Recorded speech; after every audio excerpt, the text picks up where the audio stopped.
நண்பர்கள் அனைவருக்கும் வணக்கம்.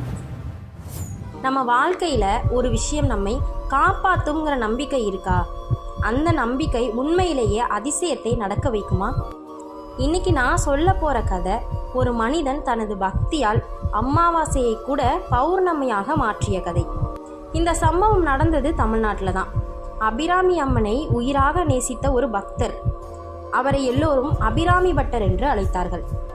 அவருக்கு உலக விஷயங்கள் எல்லாம் ஒரு பக்கம், ஆனால் அம்மன் மட்டும்தான் முக்கியம். அவர் எப்போதும் அம்மனை மட்டுமே நினைச்சுக்கிட்டு இருப்பாரு. அந்த அளவுக்கு அவர் மனம் முழுக்க பக்தியால் நிரம்பி இருந்துச்சு. அந்த சமயம் தஞ்சாவூரை ஆட்சி செஞ்சுக்கிட்டு இருந்த சரபோஜி மன்னர் அந்த அம்மனை தரிசனம் செய்ய அந்த ஊருக்கு வந்திருக்காரு. அப்போது அபிராமி பட்டரை பற்றி கேள்விப்பட்டு கோவிலிலேயே அவரை சந்திக்க அபிராமி பட்டர் முன்னாடி போய் நின்னாராம் மன்னர். ஆனால் அபிராமி பட்டர் அப்போது என்ன செஞ்சுக்கிட்டு இருந்தாருன்னு தெரியுமா? அவர் முழுவதும் அம்மன் நினைப்பிலேயே அம்மன் முன்னாடி நின்று கண்ணிமைக்காமல் அம்மனை தரிசனம் செஞ்சுக்கிட்டு இருந்தாராம். மன்னர் வந்ததை சிறிதும் அவர் கவனிக்கவே இல்லையாம். பட்டர் தன்னை கவனிக்கவில்லை என்று கோபம் கொண்ட மன்னர் பட்டரை பார்த்து இன்று என்ன திதி என்று கேட்டாராம். பிரகாசமான அம்மனின் முகத்தை பார்த்தபடி இருந்த பட்டர் இன்று பௌர்ணமி என்று கூறினாராம். ஆனால் அன்றோ தை அமாவாசை. கோபப்பட்ட மன்னர் இரவு நிலா வராவிட்டால் உனக்கு மரண தண்டனை தருவேன் என்று சொல்லிவிட்டு அங்கிருந்து சென்றாராம். சுயநினைவுக்கு வந்த பட்டர் தன் தவறை உணர்ந்தார். தன்னை காப்பாற்றும்படி அம்மனை வேண்டினார்.